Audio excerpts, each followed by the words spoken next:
Okay, class continue करते हैं। ठीक है, what if we have to alternate. अभी तो हमने देखा कि अगर ऐसा है तो ये कर लो, अगर ऐसा नहीं है तो फिर इस तरीके से कर लो।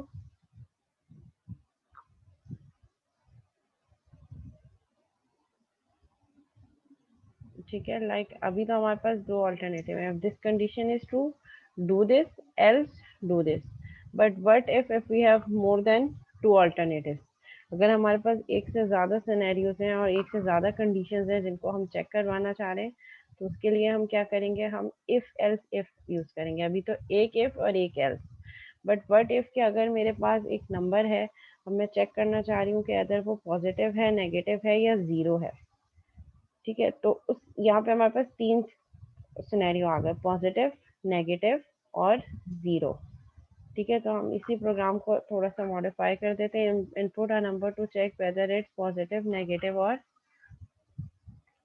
वेदर इट्स पॉजिटिव, नेगेटिव और ज़ीरो। ठीक है, हमने ये चेक करना है कि यूज़र एक नंबर इनपुट करे और वो नंबर पॉजिटिव है, नेगेटिव है या ज़ीरो है। इनपुट ले लिया, अब इसके लिए हम लॉजिक क्या लगाएंगे, कोई भी नंबर पॉजिटिव कब होता है, जब वो नंबर ग्रेटर देन ज़ीरो होता है। ठीक है, सो हम यहाँ पे लॉजिक लगा देते हैं, if number is greater than zero, so क्या प्रिंट हो जाए, नंबर इज़ पॉजिटिव। एल्स, अच्छा अब ये क्या होगा, एल्स वाले केस में हम कह देते हैं एल्स नंबर इज़ नेगेटिव। अगर मैं इस सिनेरियो के साथ जाती हूँ तो क्या होगा, यहाँ पे अगर मैं यहाँ पे पॉजिटिव नंबर दूंगी ग्रेटर देन ज़ीरो, तो उसको तो वो चलाएगा पॉजिटिव। ठीक है, input a number to check whether, मैंने इसको इनपुट दे दिया 15, तो ये प्रिंट कर देगा 15 इज पॉजिटिव। अगर मैंने एल्स कोई भी कंडीशन इसके अलावा दी, लेट से अगर मैंने दिया -8, तो -8 पे ये मुझे क्या शो करेगा, number is negative which is fine. ठीक है, अब इस वाले सिनेरियो पे ये सही चल रहा है, -8 is negative. But what if अगर मैंने ज़ीरो इनपुट दे दिया।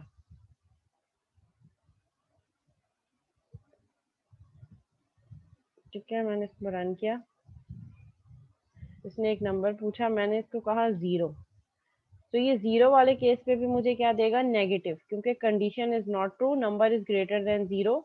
ज़ीरो जो है वो ज़ीरो से बड़ा नहीं है, कंडीशन फॉल्स है, तो ये एल्स पे क्या प्रिंट कर देगा, number is negative which is not right. ठीक है, ज़ीरो ना तो पॉजिटिव की कैटेगरी में लाई करता है, ना ही नेगेटिव की कैटेगरी में। तो इस सिनेरियो में मुझे एक और एल्स इफ यूज़ करना पड़ेगा। ठीक है, यहाँ पे एक इफ और एक एल से काम नहीं चलेगा, ये मेरे पास किस चीज़ से काम चलेगा, मुझे जो है एक और इफ यूज़ करना पड़ेगा। इफ हम कैसे यूज़ करेंगे, मैं कह रही हूँ अगर नंबर ग्रेटर देन ज़ीरो है तो प्रिंट कर दो पॉजिटिव, एल्स अगर ऐसा नहीं है तो चेक करो, एल्स के बाद फिर इफ, अगर आपने एक और ऑल्टरनेटिव है तो एक और इफ, एल्स इफ, एल्स पहले आएगा, इफ बाद में आएगा, लेकिन जरूरी है कि इस एल्स से पहले भी कोई इफ हो। If, else, if. अगर ऐसा नहीं है, कोई और कंडीशन आपने देनी है तो चेक करो, if number is equal to zero. Equality के लिए हम डबल इक्वल यूज करते हैं, तो क्या प्रिंट हो जाए मेरे पास, नंबर इज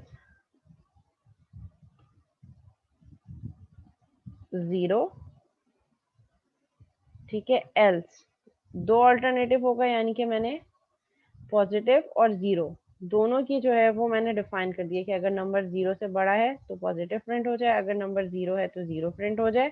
अब इसके अलावा कोई और पॉसिबिलिटी बनती नहीं है, या तो नंबर ज़ीरो से बड़ा होगा, या नंबर इक्वल्स टू ज़ीरो होगा, या लेस देन ज़ीरो होगा।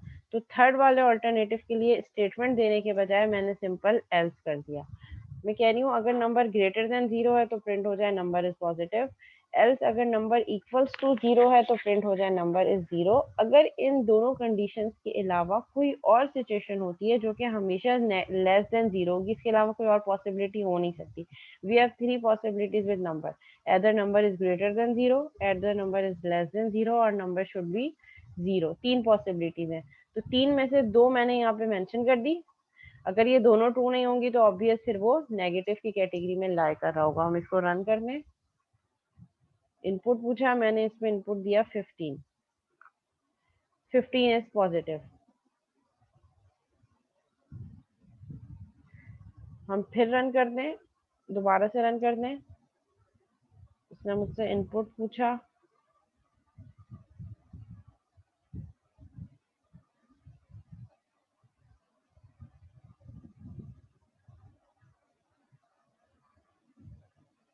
ठीक है, इसने मुझसे इनपुट पूछा, मैंने कहा 0, नंबर इज 0 ठीक है। फिर मैंने रन किया, मैंने इसको इनपुट दे दिया एक नेगेटिव वैल्यू -10,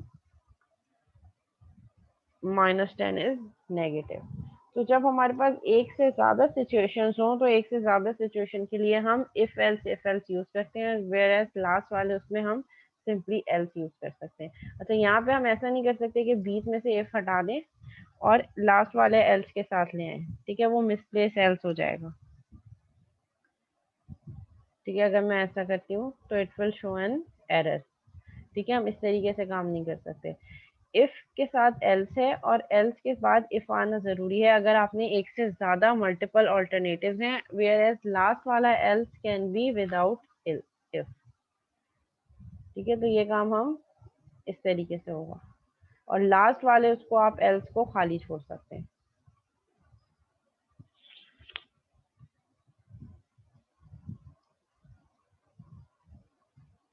देखो, ये सिचुएशन टू सिचुएशन वेरी करता है कि हमें कौन सा सिंबल यूज करना है। अगर आप इस एल्स में, अभी हमें यहाँ पे if number is less then 0 ये लगाने की जरूरत नहीं है, क्योंकि इट्स ऑब्वियस, जब नंबर 0 से बड़ा नहीं है, जब नंबर इक्वल्स टू 0 नहीं है, तो ऑब्वियसली नंबर लेस देन 0 होगा। आप चाहें तो एक्सप्लिसिट लगा लें, लेकिन ऐसे इसकी जरूरत नहीं है। इससे क्या होगा कि आपका कंपाइलर बर्डनाइज हो जाएगा। एक चीज जब उसको पता है, वो फिर भी इसको चेक करेगा, जब चेक करेगा तो टाइम ज्यादा लेगा। तो इसलिए जो एक चीज ऑब्वियस है, तो आप जो है, जो चीज ऑब्वियस है उसको एक्सप्लिसिटली मेंशन करने की जरूरत नहीं है, ये तब भी वैसे ही वर्क करेगा, क्योंकि हमारे पास नंबर के लिए तीन ही पॉसिबिलिटीज हैं, या तो नंबर 0 से बड़ा होगा, या नंबर 0 होगा, या लेस देन 0 होगा। तो जब मैंने एक कंडीशन बता दी greater than 0 is equal to 0, जब इन दोनों में से कोई ट्रू नहीं हो रहा, तो ऑब्वियस सी बात है कि वो नंबर 0 से छोटा होगा, यानी कि नेगेटिव नंबर होगा। इसलिए हम इसको जस्ट सिंपल एल्स कर सकते हैं। तो ये हमारे पास तीन नाम, मैंने कोई भी नंबर में इनपुट दूंगी, वो इस तीन कैटेगरी के अंदर उस नंबर को चेक करेगा। अच्छा, इफ एल्स इफ में होता ये है कि पहले इफ वाली स्टेटमेंट, ये वाली सीक्वेंस है, पहले ये चेक होती है। अगर ये ट्रू हो गई तो ये बॉडी ऑफ इफ एग्जीक्यूट करेगा ये, और एग्जीक्यूट करने के बाद बाकी एल्स इफ को चेक नहीं करेगा, क्योंकि फर्स्ट कंडीशन ही ट्रू हो गई है। हम ये, हमारे पास ये होता है कि एट अ टाइम, एक वक्त में, इन तीनों में से कोई एक स्टेटमेंट ट्रू होगी, या तो ये ट्रू होगा, या तो ये ट्रू होगा, या ये ट्रू होगा, या एल्स चलेगा। तो एट अ टाइम इन तीनों में से कोई एक चीज ट्रू होगी। तो जब प्रोग्राम चेक होगा, सीक्वेंशियल ऑर्डर चलेगा, नंबर यूजर से इनपुट लेगा एंड नंबर में स्टोर करेगा, और उसके बाद ये फर्स्ट कंडीशन चेक करेगा। अगर ये फर्स्ट कंडीशन ट्रू हो गई, तो इसके कॉरिस्पॉन्डिंग इफ की बॉडी एग्जीक्यूट करेगा और बाहर आ जाएगा, इन सबको दोबारा चेक नहीं करेगा। ठीक है, अगर दोबारा चेक करेगा तो फिर तो एफिशिएंसी नहीं हुई ना, फिर फायदा क्या हुआ जब वो सारी चीजें लाइन बाय लाइन चेक ही कर रहा है। तो ये इसकी वर्किंग इस तरीके से है कि ये इस कंडीशन को चेक करेगा। अगर फर्स्ट कंडीशन ही ट्रू हो जाती है,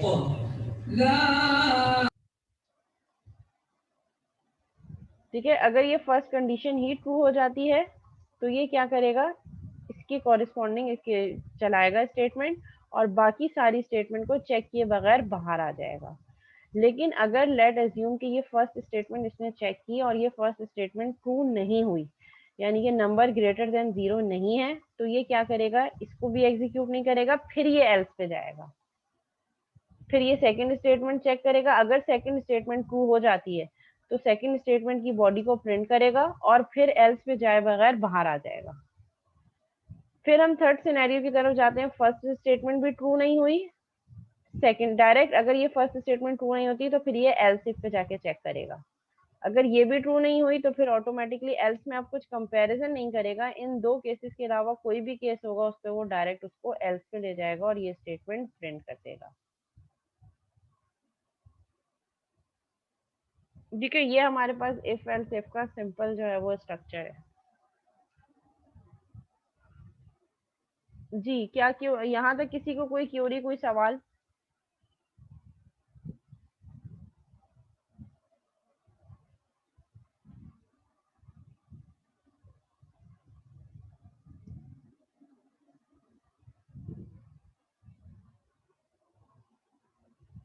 हैंड रेस करो।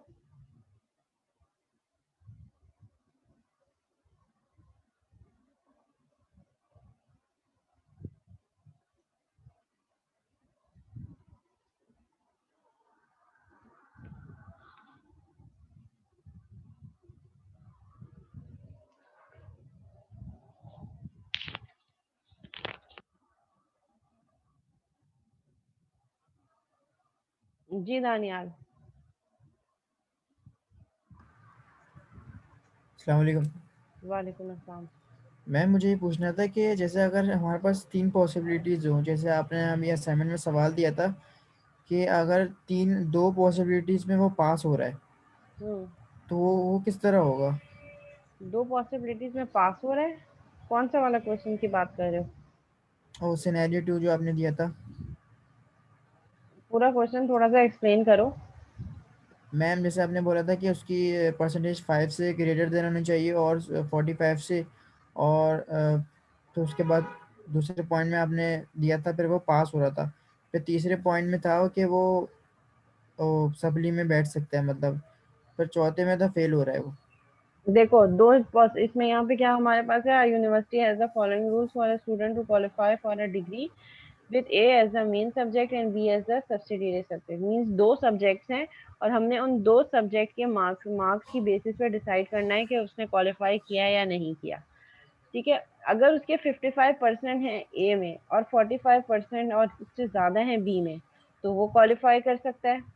सेकंड क्राइटेरिया ये है कि अगर वो उसके कोर्स ए में यानी कि कोर्स वन में लेस देन 55% है, सो ही शुड गेट 55% और मोर इन बी। या तो ये सिनेरियो है, however he should get at least 45% in A, नहीं तो at least 45 और 55 की रेंज तक होना चाहिए कोर्स वन में। तो एक ये सिनेरियो बन गया, तो दो सिनेरियो ये बन गए। तीसरा सिनेरियो ये है जो सी वाला पार्ट है, if he gets less than 45% in B. अगर उसके कोर्स बी में 45 से कम परसेंटेज है और 65% और मोर इन ए, और ए में 65% और उससे ज्यादा है, तो उसको हम ये अलाउ कर देंगे कि वो बी को में दोबारा रीअपेयर हो इन ऑर्डर टू क्वालिफाई। इसके अलावा इन तीनों सिनेरियोज के अलावा अगर कोई और कंडीशन ट्रू होती है तो वो फेल हो जाए। तो अब मैम मैं आप ये पूछ जी, रहा था कि शुरू के 2 सिनेरियो में वो पास हो रहा है। शुरू के दो सिनेरियो में पास हो रहा है और तीसरे वाले सिनेरियो में पार्शियल। हम उसको ये कह रहे हैं कि अगर जो तीसरा वाला सिनेरियो है उस रेंज के अंदर उसके दोनों कोर्सेज के मार्क्स हैं, तो एक स्टेटमेंट शो हो जाए कि आपको बी में दोबारा से रीअपेयर होना है इन ऑर्डर टू क्वालिफाई। उसके अलावा कुछ भी हो जाए एल्स, तो वो पास नहीं हो रहा, आप उसको फेल डिक्लेयर कर देंगे। तो वो इस तरह से बनेगा ना, इफ आएगा फिर लॉजिक आएगा फिर देन फिर एल्स इफ करके आएगा फिर देन पास हो जाएगा वो। If, else if, else if और फिर लास्ट में एल्स। ठीक है ठीक है मैम, थैंक यू, समझ गया। जी, एनीवन एल्स?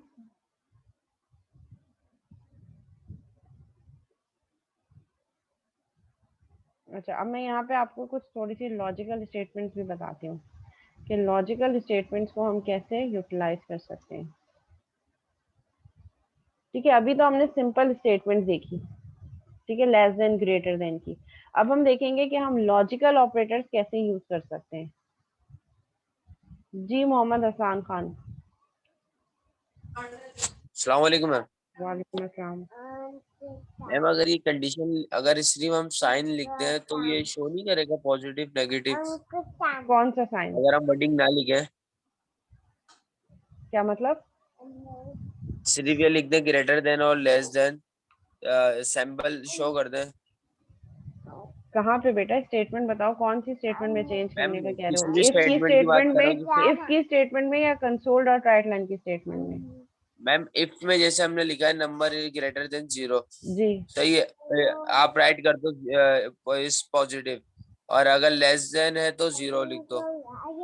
कैसे जीरो लिख दूं? जीरो से लेस देन तो बहुत सारे नंबर हैं। -1 भी जीरो से कम है, -2 भी, -3 भी, -4 भी, तो आप कितने नंबर यहाँ पे एंटर करेंगे?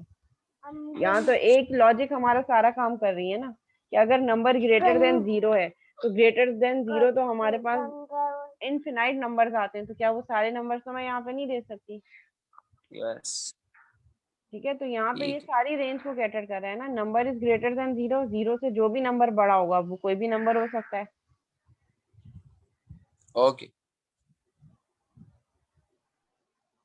जी उसामा। अस्सलाम वालेकुम मैम। वालेकुम अस्सलाम। मैम मैं पूछ रहा हूँ, आपने असाइनमेंट जो दिया है उसका कुछ एग्जाम्पल नंबर 2 मेरे को थोड़ा समझ में नहीं आ रहा। एग्जाम्पल नंबर 2 ही तो एक्सप्लेन किया अभी मैंने। ये जो आपने अभी एक्सप्लेन किया ये। जी। Okay ma'am.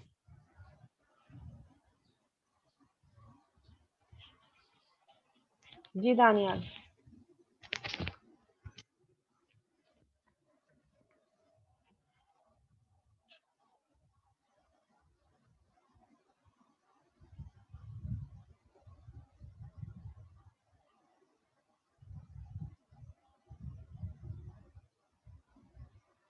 अच्छा ठीक है, अब देखो एक चीज मैं आपको कुछ लॉजिकल ऑपरेटर्स करवा देती हूँ, उसके बाद फिर हम असाइनमेंट के क्वेश्चंस को थोड़ा सा टच कर लेंगे।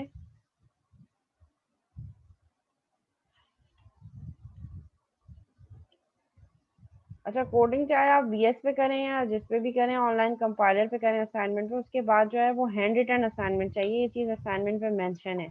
तो आप वीएस पे रन करने के बाद आप उसको पेपर पे राइट डाउन कर दें।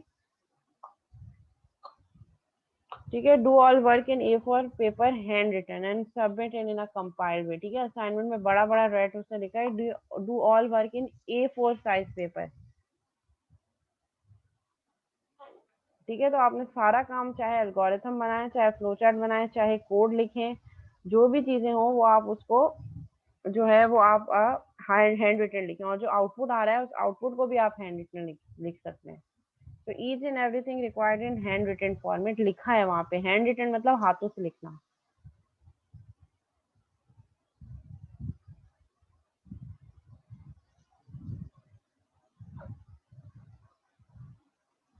ठीक है, अब हम थोड़ा सा लॉजिकल ऑपरेटर डिस्कस कर लेते हैं कि लॉजिकल ऑपरेटर्स को हम अपनी स्टेटमेंट्स में कैसे यूज कर सकते हैं। इफ की स्टेटमेंट, लेट सपोज अब मैं चाह रही हूँ कि आप एक यूजर का नंबर परसेंटेज इनपुट करें और आपका प्रोग्राम ये बताए कि वो जो यूजर है उसका ग्रेड क्या है। ठीक है, फ्लोट परसेंटेज परसेंटेज इनपुट लेंगे हम फ्लोट में, तो हम उसको इनपुट लेंगे कन्वर्ट डॉट टू सिंगल। अच्छा, कुछ चीजें हमें पता होती हैं कि वो किस डेटा टाइप में स्टोर हो सकती हैं, तो उसी के अकॉर्डिंगली हम डेटा टाइप चूज करते हैं। जैसे परसेंटेज हमारे पास पॉइंट्स में आ सकती है, तो इसीलिए उसकी डेटा टाइप हमारे पास क्या होगी, उसकी डेटा टाइप हमारे पास फ्लोट होगी। ठीक है, मैंने यहाँ पे एक नंबर इनपुट ले लिया यूजर से, convert dot to single, console dot read line.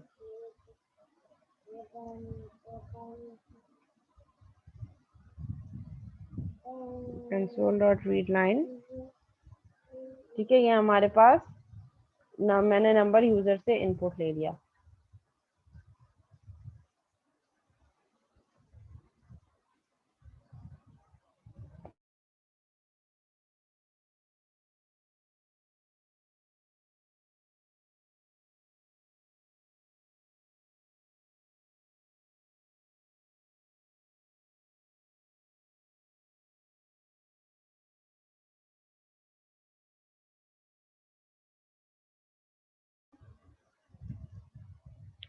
ठीक है, यहाँ पे मैंने यूजर से नंबर इनपुट ले लिया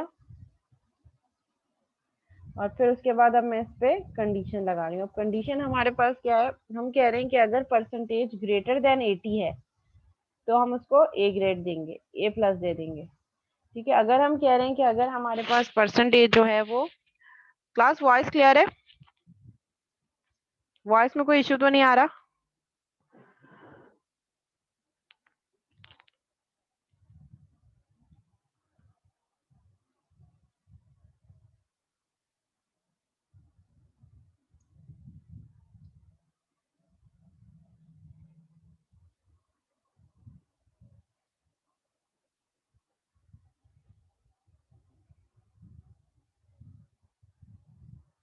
ओके फाइन।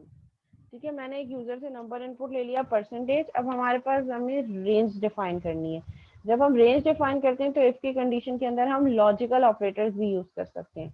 वो लॉजिकल ऑपरेटर्स कैसे काम करेंगे? लेट सपोज कि मैं ये कह रही हूँ कि अगर मेरी परसेंटेज अबव 80 है तो क्या कर दो, तो उसको असाइन कर दो मार्क्स जो है वो ए ग्रेड। ठीक है, हमें क्या करना है, हमें ग्रेड डिटरमाइन करना है on the basis of percentage. ठीक है, तो ग्रेड हम ले लेते हैं स्ट्रिंग में, स्ट्रिंग ग्रेड।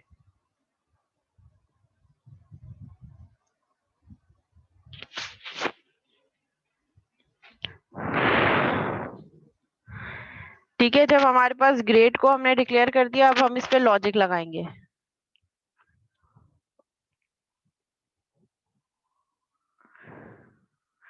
ठीक है, यहाँ पे मैंने कहा अब हमारे पास कंडीशन क्या है कि अगर हमारे पास परसेंटेज जो है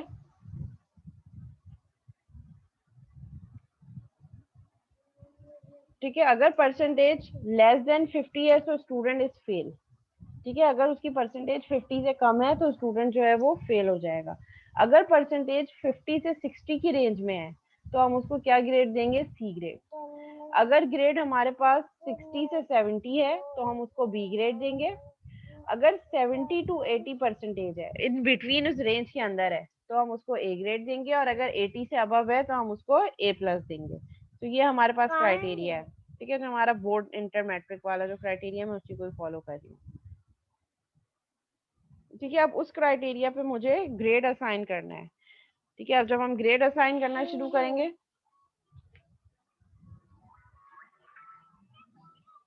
ठीक है, पहले हमारे पास लॉजिक लगेगी इफ, मैं कह रही हूँ जो हमने परसेंटेज वेरिएबल में ली है, अगर तो वो ग्रेट लेस देन 50 है तो क्या कर दो, console dot write line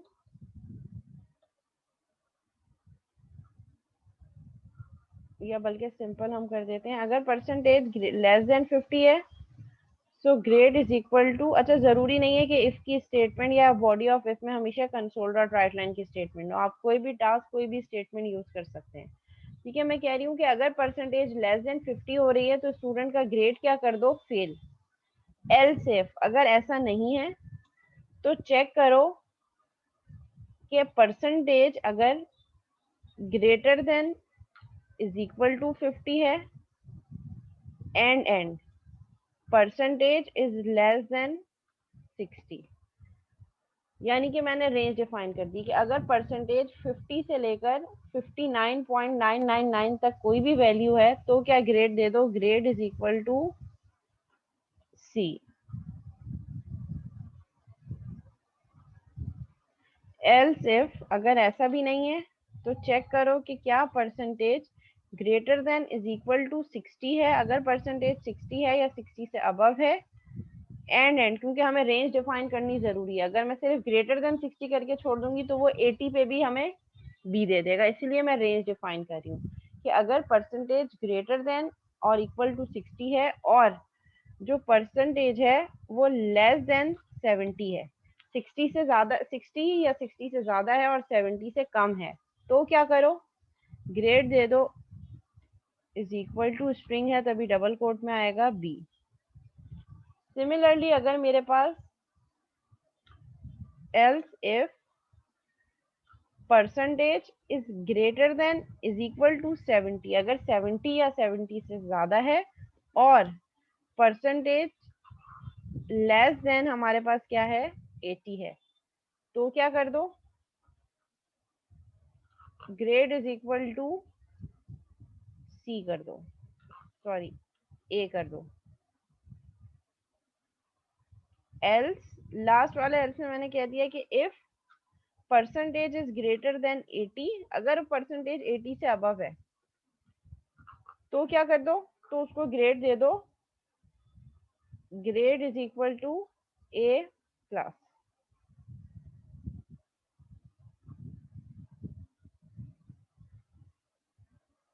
semicolon. अब ये सारी हमारे पास इफ की स्टेटमेंट एंड हो गई।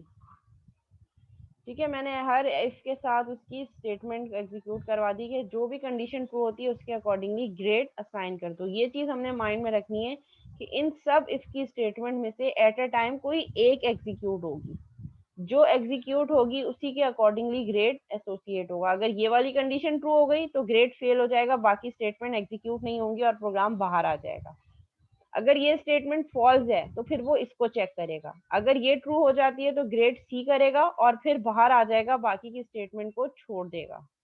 अगर फर्स्ट भी ट्रू नहीं होती फिर सेकंड को चेक करेगा, सेकंड भी ट्रू नहीं होती, सेकंड के लिए ये कंडीशन भी ट्रू होना जरूरी है और ये भी ट्रू होना जरूरी है क्योंकि एंड ऑपरेटर है। और हमने एंड की क्या फंक्शनैलिटी देखी थी कि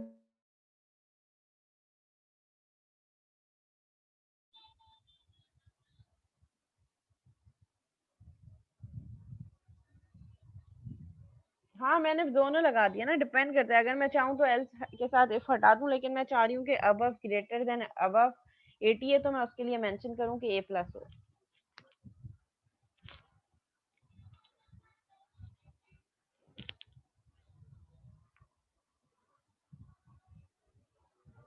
ठीक है, ऑप्शनल आपके पास ये है कि लास्ट वाले एल्स के साथ आप इफ ना लगाएं। अगर आपने बहुत सारे इफ यूज करने हैं तो सबके साथ एल्स लगेगा क्योंकि ये कनेक्टिविटी में चल रहा है। ये सब एक ही उसका पार्ट है, ये इंडिपेंडेंट स्टेटमेंट्स नहीं है, ये सब स्टेटमेंट्स एक दूसरे पे डिपेंडेंट है। अगर फर्स्ट ट्रू होगा तो कोई भी नहीं चलेगा बाकी, अगर फर्स्ट ट्रू नहीं हुआ तो फिर सेकंड को चेक करेगा। एक ऑप्शन आपके पास ये हो सकता है कि लास्ट वाले एल्स में से आप इफ हटा दें, इसके अलावा आप कहीं और से इफ नहीं हटा सकते। तो ये बेसिकली इफ एल्स इफ का लेडर है। ठीक है, ये हमारे पास ग्रेड असाइन हो गया और अब हम क्या करेंगे, अब हम प्रिंट करवा देंगे कंसोल डॉट राइट लाइन पे कि ग्रेड क्या है। और वो ग्रेड क्या होगा हमारी परसेंटेज की बेसिस पे क्या डिसाइड होगा। हम ग्रेड को प्रिंट करवा देते हैं, किसी भी नंबर को प्रिंट करवाने के लिए हम इस तरीके से स्पेसिफायर यूज करते हैं, कॉमा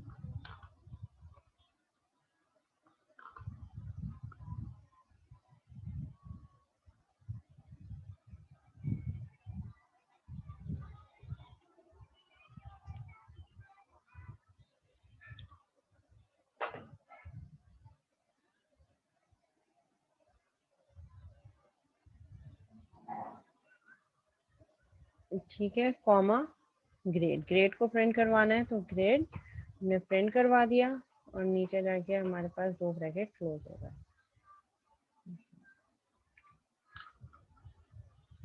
ठीक है, प्रोग्राम को रन कर देते हैं।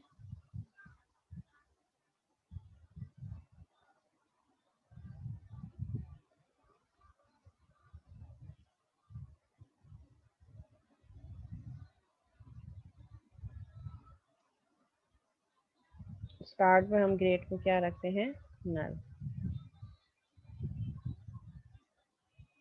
ठीक है, रन कर देते हैं। ठीक है, स्टेटमेंट ये वही प्रिंट हो गई हमारे पास क्योंकि मैंने कंसोल डॉट राइट लाइन की स्टेटमेंट चेंज नहीं की थी, इसलिए उसने सेम स्टेटमेंट यूज की है। ठीक है, हम इसको एज्यूम करते हैं कि परसेंटेज इनपुट मांग रहा है वो। ठीक है, इनपुट हम इसको कर देते हैं इनपुट परसेंटेज। ठीक है, इसको रन करवाते हैं, ये पूछेगा इनपुट परसेंटेज।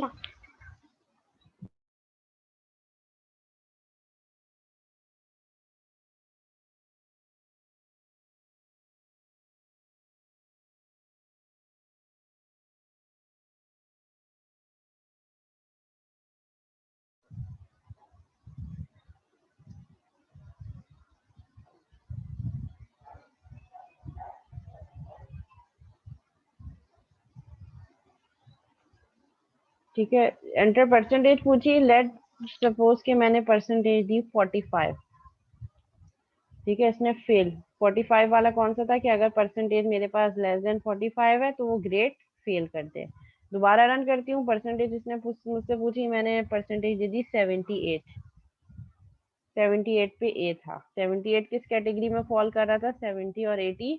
अगर ये इस कैटेगरी के अंदर हो तो ग्रेड ए हो जाए।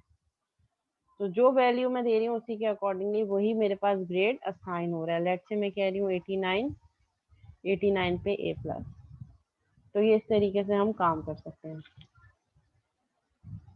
एल्स विदाउट इफ यूज नहीं हो सकता है। Else is the part of if, और एल्स यूज करने के लिए जरूरी है कि एटलीस्ट पहले आपने एक इफ यूज किया हो। इफ एल्स, अगर एक से ज्यादा स्टेटमेंट्स हैं जिनको चेक करवाना है तो आप एल्स के साथ इफ भी यूज कर सकते हैं। ठीक है, अब इसमें मैं एक एग्जांपल जो हमारे पास असाइनमेंट वाली थी वो एक एग्जांपल मैं यहाँ पे करके बता देती हूँ ताकि ये थोड़ा सा क्लियर हो जाए।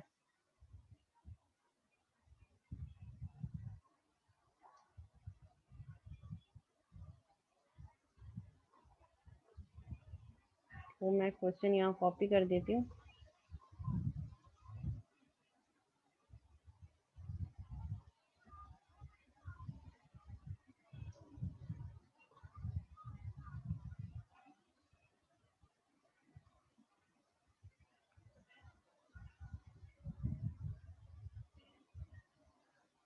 ठीक है, ये सब मैं हटा रही हूँ, बल इसकी जगह मैं डायरेक्ट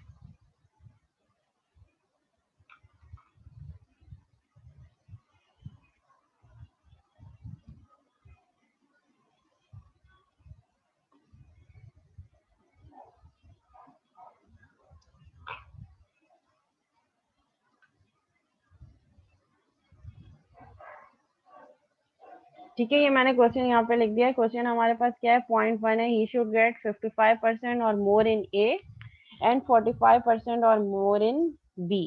ठीक है, तो इसके लिए हमें दो कोर्सेज के मार्क्स इनपुट चाहिए होंगे। तो दो कोर्सेज के मार्क्स हम इनपुट ले लेंगे, एक कोर्स ए है और एक कोर्स बी है। ठीक है, हम इसको इनपुट करते हैं console dot write line input, क्योंकि ये मार्क्स हैं, input marks in course A. ठीक है, और इसको हम कर देते हैं int A is equal to, capital A रखा है तो हम भी कैपिटल ए रख लेते हैं। कन्वर्ट, असाइनमेंट का क्वेश्चन नंबर 2 मैं यहाँ इम्प्लीमेंट करके बता रही हूँ जिसमें आपको प्रॉब्लम थी। ठीक है, कन्वर्ट डॉट इन, इसके अंदर हमने कर दिया कंसोल डॉट, क्वेश्चन ऊपर लिखा है मैंने कमेंट करके।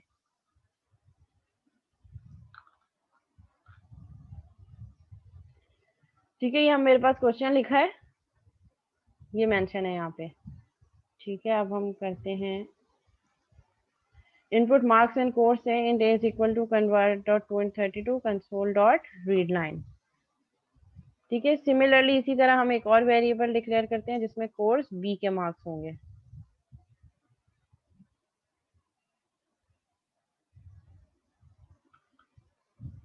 Enter marks in course B, next course के मार्क्स इनपुट दे दो और इसको हम वेरिएबल डिक्लेयर कर देते हैं बी के नाम से। ठीक है, ये हमने दो वेरिएबल्स में यूजर से इनपुट ले लिया। अब हम क्या करेंगे? अब हम ये करेंगे,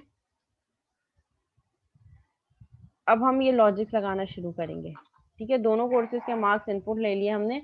अब हम ये लॉजिक लगाएंगे। पहले हम लॉजिक 1 लगाएंगे। लॉजिक जो पॉइंट ए है सिनेरियो 1, उस पे क्या है कि ही शुड गेट 55% और मोर इन ए, यानी कि 55 और अबव 55। ठीक है, हम इसको यहाँ पे लॉजिक लगा लेते हैं। इफ, यानी कि फर्स्ट कोर्स वो क्या कह रहा है, ही शुड गेट 55% और मोर इन ए, यानी कि कोर्स ए में या तो उसकी 55% हो या उससे ज्यादा हो। तो हम क्या करते हैं, इफ, हम इसको फ्लोट में ही ले लेते हैं क्योंकि परसेंटेज हमारे पास, परसेंटेज का जिक्र है ना क्वेश्चन में, तो हम इसको फ्लोट कर देते हैं और इसको भी हम फ्लोट कर देते हैं और फिर इसका कन्वर्जन मैकेनिज्म भी हमारे पास इंट के बजाय सिंगल हो जाएगा। Convert dot to single and convert dot to single.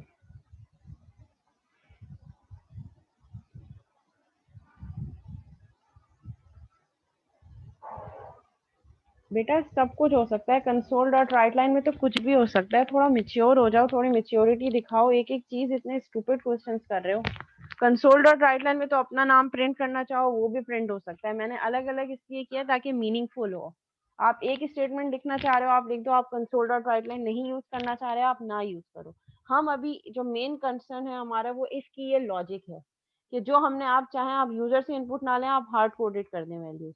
हमारा कंसर्न जो अभी मैं अब एक्सप्लेन करने जा रही हूँ वो कंसर्न है कि ए और बी के नंबर हमने इनपुट ले लिया, अब इनपुट आप जैसे भी ले लो, एक ही स्टेटमेंट में ले लो, एक स्टेटमेंट ना लो कंसोल डॉट राइट लाइन की। मेन कंसर्न इज इफ की लॉजिक कंडीशन जो इस सिनेरियो पे हमें मैप करनी है। फर्स्ट सिनेरियो क्या कह रहा है कि कोर्स ए में या तो स्टूडेंट के 55% मार्क्स हों या उससे ज्यादा हों। तो फिर हम यहाँ पे क्या करेंगे, लॉजिक लगेगी इफ, क्योंकि कोर्स का नाम ए है तो हम यहाँ पे लॉजिक लगाएंगे if A is greater than is equal to 55, यही कंडीशन है हमारे पास। ही शुड गेट 55% और मोर इन ए, कि वो ए में या तो 55% ले या उससे ज्यादा ले, ठीक है। एंड एक तो ये कंडीशन ट्रू होनी चाहिए और एंड है ये भी हो कि 45% और मोर इन बी, ए में 55 और उससे ज्यादा मार्क्स हो, और एंड वाला और यानी कि ये भी हो और ये भी हो, and B is greater than is equal to 45। अगर तो ये कंडीशन ट्रू हो रही है, ठीक है, तो फिर क्या करो, तो फिर उसके अकॉर्डिंगली आप चाहें तो बॉडी भी लगा सकते हैं इसकी, ठीक है। तो यहाँ पे आप क्या करो, कंसोल डॉट राइट लाइन पे प्रिंट करवा दो eligible for taking admission in university. ये हमारे पास फर्स्ट क्राइटेरिया हो गया, ठीक है। ये फर्स्ट सिनेरियो की हमने यहाँ पे लॉजिक डिफाइन कर दी कि ए यानी कि कोर्स 1 में 55 या उससे ज्यादा मार्क्स हो एंड कोर्स बी में 45 या उससे ज्यादा मार्क्स हो। अगर ये दोनों कंडीशन ट्रू हो जाती है यानी कि उस स्टूडेंट के कोर्स ए में 55 या उससे अबव मार्क है और कोर्स बी में 45 या उससे अबव मार्क है, so he is eligible for taking admission. Next scenario क्या है, if he gets less than 55% in A, he should get 55% or more in B. However, he should get at, वो कह रहे हैं कि अगर उसके 55% से कम है यानी कि ये वाली कंडीशन ट्रू नहीं होती तो एक पॉसिबिलिटी ये है कि फिर B में उसके 55 या उससे अबव हो, लेकिन he should get at least 45% in A, यानी कि A के मार्क्स 55 से तो कम हो सकते हैं लेकिन 45 से कम ना हो। तो फिर हमें क्या रेंज डिफाइन करनी है, नेक्स्ट पॉसिबिलिटी डिफाइन करने के लिए एल्स, अगर फर्स्ट कंडीशन ट्रू नहीं है, इफ फर्स्ट कंडीशन ट्रू नहीं है and if A is greater than is equal to 45, क्योंकि 55 से कम है, 55 से अगर 55 से अबव हुआ तो ये ट्रू हो जाएगा। एल्स अगर ऐसा नहीं है तो क्या करो, else if A is greater than is equal to 45 and B should be greater than is equal to 55। अगर A में 55 से कम नंबर है तो it should be greater than 45 and B में greater than is equal to 55 हो, यही कह रही है ये सेकंड कंडीशन।